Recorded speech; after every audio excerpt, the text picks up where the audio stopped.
ఘనంగా వంగవీటి మోహనరంగ 36వ వర్ధంతి దుర్గి గ్రామంలోని శ్రీ వేణుగోపాలస్వామి గుడి సెంటర్లో ఉన్న వంగవీటి మోహనరంగ విగ్రహానికి కూటమి నాయకులు పాలాభిషేకం చేసి పూలమాలలతో నివాళులర్పించడం జరిగింది. పల్నాడు జిల్లా జనసేన నాయకులు పులిహరి మాట్లాడుతూ ప్రజల గుండెల్లో నిలిచిన వంగవీటి మోహనరంగ చిరస్మరణీయులన్నారు. పల్నాడు జిల్లా రాయల్ క్యాప్స్ ప్రధాన కార్యదర్శి రుద్రాల రవి మాట్లాడుతూ ప్రస్తుత రాజకీయాల్లో ఉన్న యువ నాయకులు వంగవీటి మోహనరంగ ఆశయాలను సిద్ధాంతాలను ఆచరించి ముందుకు తీసుకువెళ్లాలని పిలుపునిచ్చారు. రంగా చనిపోయి 36 సంవత్సరాలు అయినప్పటికీ ప్రజల గుండెల్లో ఇప్పటికీ బతికే ఉన్నారని తెలిపారు. త్వరలోనే దుర్గి గ్రామంలో వంగవీటి మోహనరంగ విగ్రహ ఏర్పాటుకు కృషి చేస్తామని కూటమి నాయకులు తెలిపారు.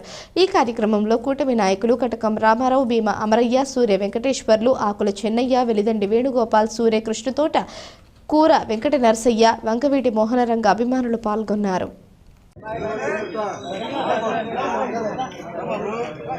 అబ్బాయి అందరూ వేసినాక ఒకసారి అందరూ నిలబడండి, వేసినాక అందరూ నిలబడండి.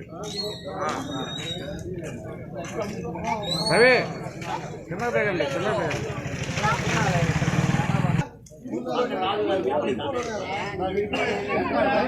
వెనకమండి.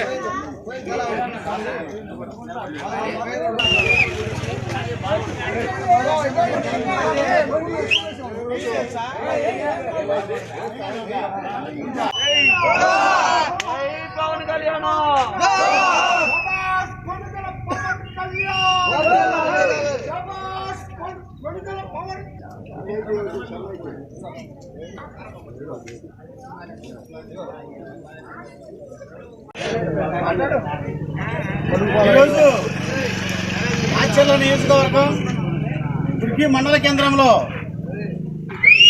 స్వర్గీయ వంగవీటి మోహన్ రంగా గారి 36వ వర్ధంతి కార్యక్రమం ఘనంగా నిర్వహించడం జరిగింది. ఈ యొక్క కార్యక్రమానికి కూటమి నాయకులందరూ ఇచ్చేసి జయప్రదం చేశారు. ఒక మనిషి మన మధ్య లేక దగ్గర 4 దశాబ్దాల కాలం అవుతా ఉన్నా సరే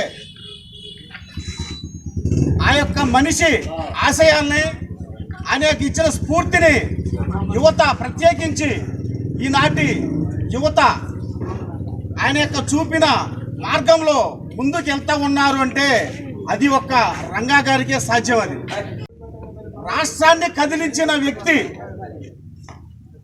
అనడం కంటే ఒక్క శక్తి అనాలండి. ఒక్క పిలుపుతోటి ఈరోజు రాష్ట్రంలో చాలామంది యువతకి ప్రత్యక్షంగా ఆయన ఎవరో తెలియదు. దగ్గర 36 సంవత్సరాలు అయింది ఆయన లేక. కానీ ఆయన చెప్పిన మాటలు, ఆయన చూపిన దారి, పోరాట స్ఫూర్తి యువతకి ఆదర్శం. రంగా గారి మాటలంటే ఇదే మాటల్ని స్ఫూర్తిగా తీసుకొని ముందు రాజకీయంగా కానీ సమాజ సేవ పరంగా కానీ ఆయన చూపిన బాటలో వెళ్ళి మంచి కార్యక్రమాలు చేసి రంగా గారికి ఇంకా మంచి పేరు తీసుకురావాలని మనస్ఫూర్తిగా కోరుకుంటున్నాను.